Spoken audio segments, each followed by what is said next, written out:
Senabanani, Dumleng, good day Mzansi.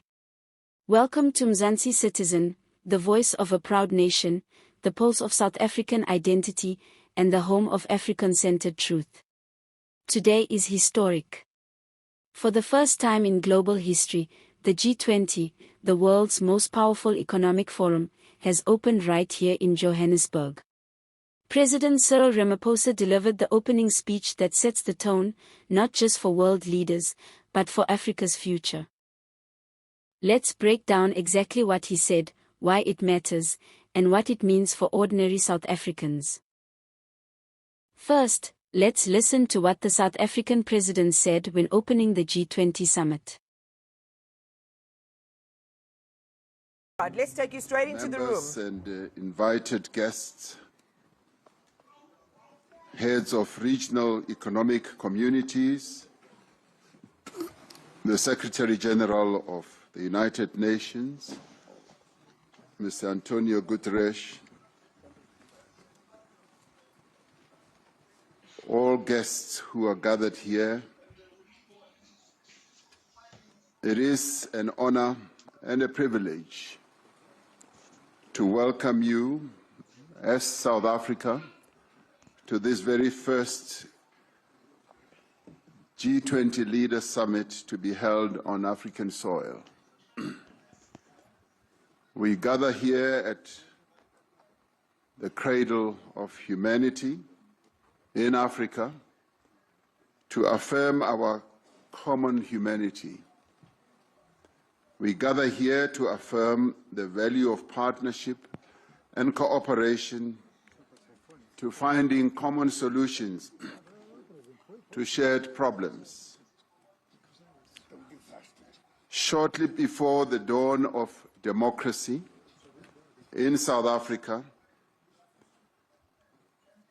the father of our democracy, Nelson Mandela, said, "The time has come for South Africa to take up its rightful and responsible place in the community of nations." Today, as we open this G20 Leaders Summit, South Africa is deeply aware of the profound responsibility that membership of the community of nations places upon us. We also understand the responsibility of being entrusted with the presidency of the G20. In the execution of its task as president of the G20, South Africa has, throughout the past year, through its stewardship of some 130 meetings in various parts of South Africa, in other countries on the African continent, and beyond our shores, including at the United Nations, we have sought to undertake this task with care, with dignity, and with diligence. We have sought at all times to preserve the integrity and the stature of the G20, a premier forum of international economic cooperation. From its initial focus on broad macroeconomic issues, the G20 is now engaged on matters such as trade, sustainable development, health, education, science and technology, agriculture, energy, the environment, climate change, and many others. It has therefore broadened its scope as the challenges of the peoples of the world requires that they should be addressed. As the G20 countries, we understand that progress on each and all of these issues is a necessary condition for strong, sustainable, balanced, and inclusive growth. In pursuit of and in conformity with the founding mission of the G20, South Africa adopted the theme Solidarity, Equality, and Sustainability for its presidency in 2025. Through solidarity, we can create an inclusive future that advances the interests of people around the world who are at the greatest risk of being left behind. This is important in an interconnected world where the challenge faced by one nation affects all other nations. By promoting equality, we strive to ensure fair treatment and equal opportunities for the individuals and nations of the world. The disparities in wealth and development within and between nations is not only unjust and unsustainable, it is also one of the greatest impediments to sustainable development. It is essential that we break down divisions of economic status, of gender, of race, and geography. Sustainability involves meeting the needs of the present without compromising the ability of future generations to meet their own needs. As a founding member of the G20, South Africa has sought to ensure that the development priorities of the Global South and the African continent find expression firmly and permanently on the agenda of the G20. This is important not only for the people of Africa and the Global South. It is vital for global stability and security, alleviating resource pressures, managing population movements, and reducing the risk of conflict. We seek stability because it attracts investment, it improves planning and reduces the risk of global economic shocks. As a founding member of the G20, South Africa has sought to ensure that the development priorities of the Global South and the African continent find expression firmly and permanently on the agenda of the G20. This is important not only for the people of Africa and the Global South. It is vital for global stability and security, alleviating resource pressures, managing population movements, and reducing the risk of conflict. We seek stability because it attracts investment, it improves planning and reduces the risk of global economic shocks. And we prioritize inclusive and vibrant markets because they are able to drive innovation and efficiency. Thriving economies lift people out of poverty. They encourage greater investment and trade, and they generate the revenue needed to invest in public goods. The threats facing humanity today, from escalating geopolitical tensions, global warming, pandemics, energy and food insecurity, to inequality, unemployment, extreme poverty, and armed conflict, jeopardize our collective future. It is therefore essential that we make greater and faster progress towards the achievement of the United Nations Sustainable Development Goals by 2030. We welcome the Seville Commitment adopted in June this year, which sets forth a renewed global framework for financing for development. We must use this framework to catalyze development investments at scale in developing economy countries.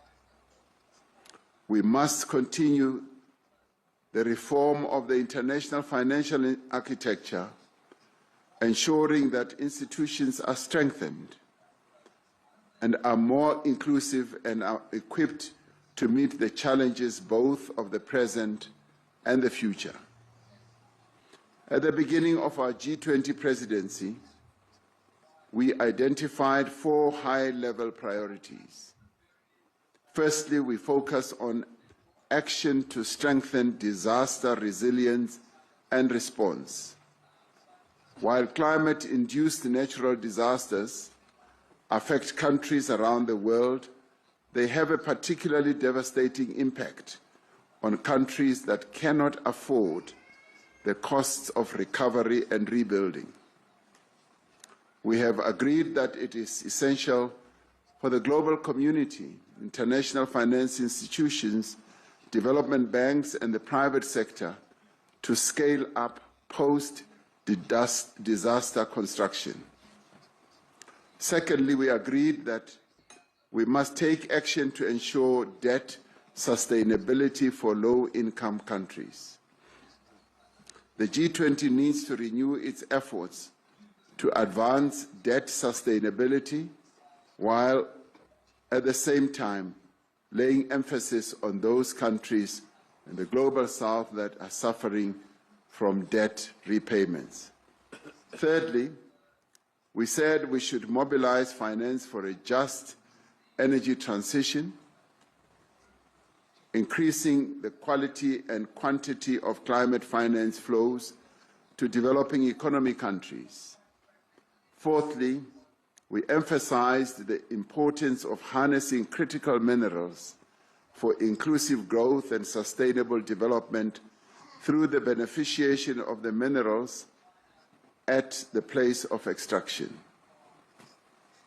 In addition to these 4 priorities, we have prioritized issues of inclusive economic growth, industrialization, inequality, unemployment, and security and artificial intelligence.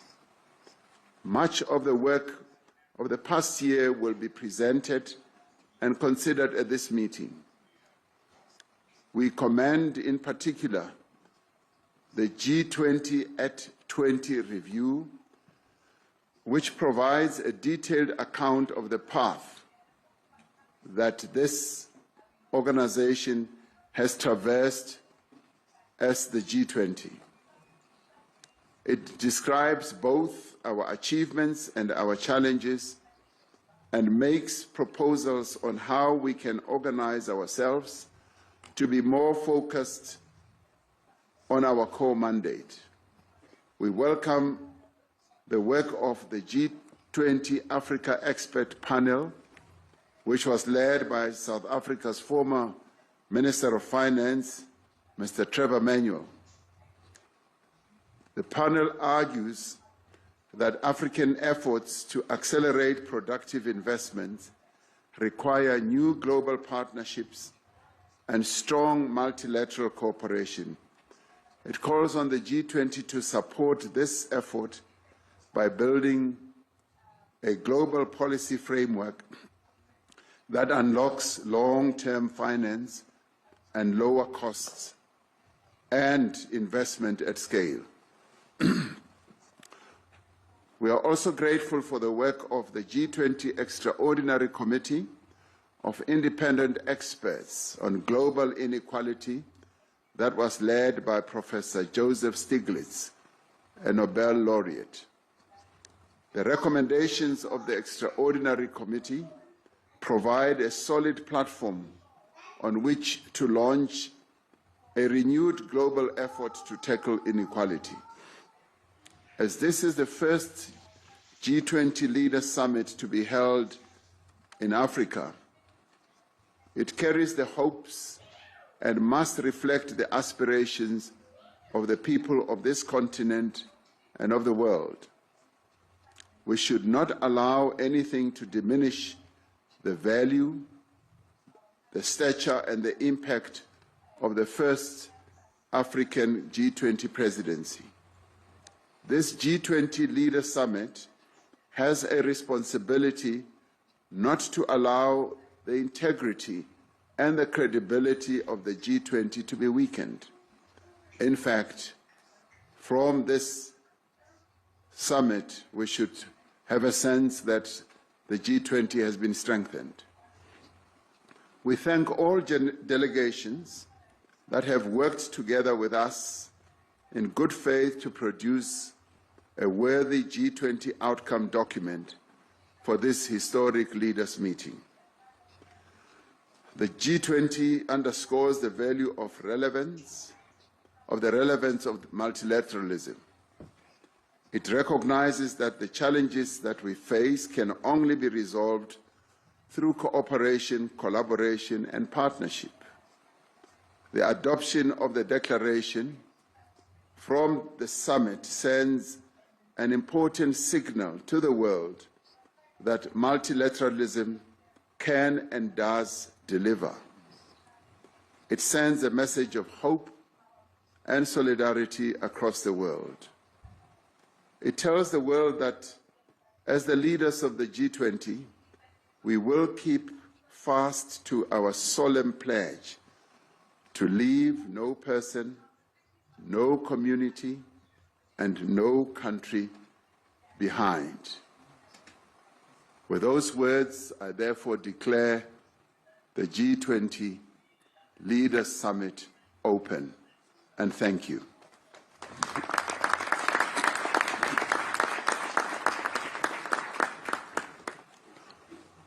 Your Excellencies, please allow me to take you through day one of the program.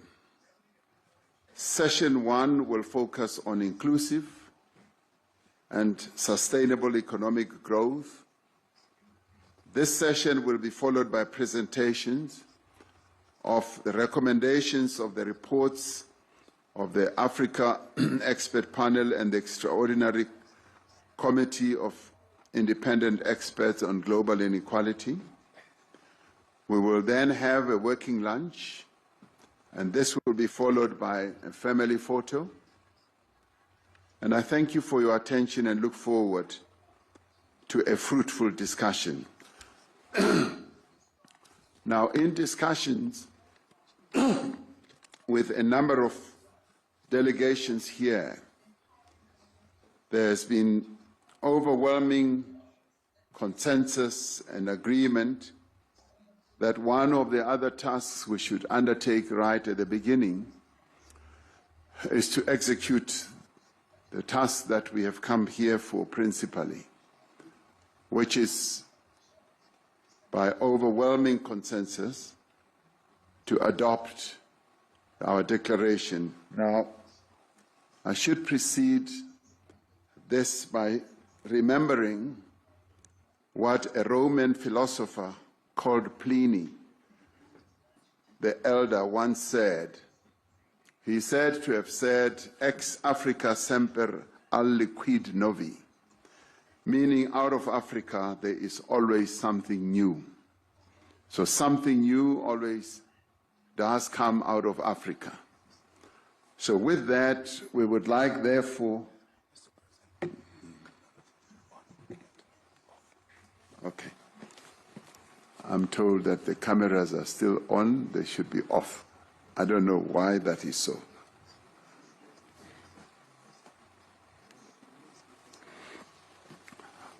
With that, we would like, therefore, with a consensus that has emerged through the work that has been done over the whole year and 130 meetings that have been held where each sector has been able to reach agreement, would like, therefore, to put the proposed declaration as the G20 South Africa Summit Leaders Declaration, to put it forward for your adoption. Do I have the support that we should go ahead and 1. Setting the global stage. The G20 represents over 85% of global GDP, 75% of world trade, and 2/3 of the world's population. For decades, it stood as a meeting for superpowers, with Africa mostly watching from the sidelines. But not today. Today, Africa is not in the waiting room. Africa is in the driver's seat. Describe Johannesburg hosting. Symbol of Africa's resilience. A reminder of SA's journey from apartheid to global leadership. Proof that Africa is no longer just a resource hub, but a political force. Ramaphosa made it clear, Africa's time is not coming. Africa's time is now. 2. Key themes of Ramaphosa's opening address, deep dive. 8. Ubuntu as a global principle. Ramaphosa opened with something deeply South African, Ubuntu. I am because we are. He framed Ubuntu as a global leadership model, sending a message that the world's richest nations must abandon selfish politics and embrace shared humanity. He positioned Africa not as a continent begging for inclusion, but as a continent offering wisdom. B. Solidarity, equality, sustainability, the official G20 SA theme. Ramaphosa's message. A global system that leaves the poor behind is broken. A world that ignores inequality is unstable. A planet where wealth is concentrated in the hands of a few is dangerous. He pushed for restructuring global financial systems, fairer debt relief for developing nations, greater representation for the Global South in global decisions, people-centered development models. This wasn't just diplomatic talk. It was a direct challenge to the old world order. See, Africa must move from exporting minerals to exporting finished wealth. Ramaphosa addressed the critical minerals crisis head-on. SA and the EU recently signed a deal focusing on minerals like lithium, cobalt, nickel, platinum. But Ramaphosa warned, Africa will no longer be a supplier of raw materials while others make the profit. We must process our minerals here. We must manufacture here. We must create jobs here. This is huge for youth unemployment, industrialization, townships entering global value chains, strengthening the rand through actual production, export power for the African continent. This is the boldest industrial stance SA has taken in years. D. Spotlight on youth, women and social justice. Ramaphosa did not shy away from social issues. He spoke on unemployment that crushes youth dreams, gender-based violence that destroys families, child poverty that steals futures. His message: economic reform is useless if it doesn't uplift people at home. He positioned South Africa as a champion for equity, human rights, inclusive opportunity. This hit home because it acknowledges our realities, not hiding them, but using them to guide global conversations. Global peace, multilateralism and avoiding new Cold Wars. The world is tense. US-China rivalry. Wars in Europe and the Middle East. Polarized politics. Rising nationalism. Ramaphosa argued that the world is sliding toward dangerous division. He called for a return to diplomacy, respect for international law, equal treatment of all nations, not just powerful ones. Africa as a mediator, not a battlefield. This paints Africa as a stabilizing force, not a victim of global politics. Economic uncertainty, but also opportunity. Ramaphosa acknowledged global instability, slow growth, high interest rates, rising food and fuel prices, financial pressure on emerging economies. But he framed South Africa as a leader, not a casualty. His message: in uncertainty, Africa must lead. This inspires confidence, internally and globally. 3. What this means for South Africans, expanded impact section. A. For young people. New skills and jobs from mineral processing. More access to global markets. More youth inclusion in economic forums. Better international investment climate. B. For local businesses. Possible new industrial zones. More export opportunities. Better integration into global supply chains. C. For township economies. More small business support if industrialization expands. Potential retail and logistics demand. Informal sector opportunities. D. For the country's image. South Africa looks strong, stable and influential, which boosts investor confidence. Whether people like Ramaphosa or not, globally this is a diplomatic win for South Africa. 4. The critical question, can South Africa deliver? This is where you shift from praise to analysis. Hosting the G20 is a major step. But South Africans want results, not speeches. Challenges remain. Load shedding. Corruption. Weak economic growth. Unemployment. Crime. Service delivery collapse. The world sees South Africa rising. But citizens want to feel that rise in their lives. Ramaphosa's speech sets a powerful vision. But the next year will test whether government, business and society can turn promises into progress. South Africa has spoken, not as a follower, but as a leader. President Ramaphosa's opening address to the G20 is more than political theater. It is a statement of who we are and who we intend to become. A nation of Ubuntu. A nation of hope. A nation of global influence. A nation that refuses to be ignored. But speeches alone don't build nations. People do. You do. So now it is up to every South African, leaders, workers, youth, entrepreneurs, dreamers, to turn this vision into reality. Let your voice be heard. Let your power be felt.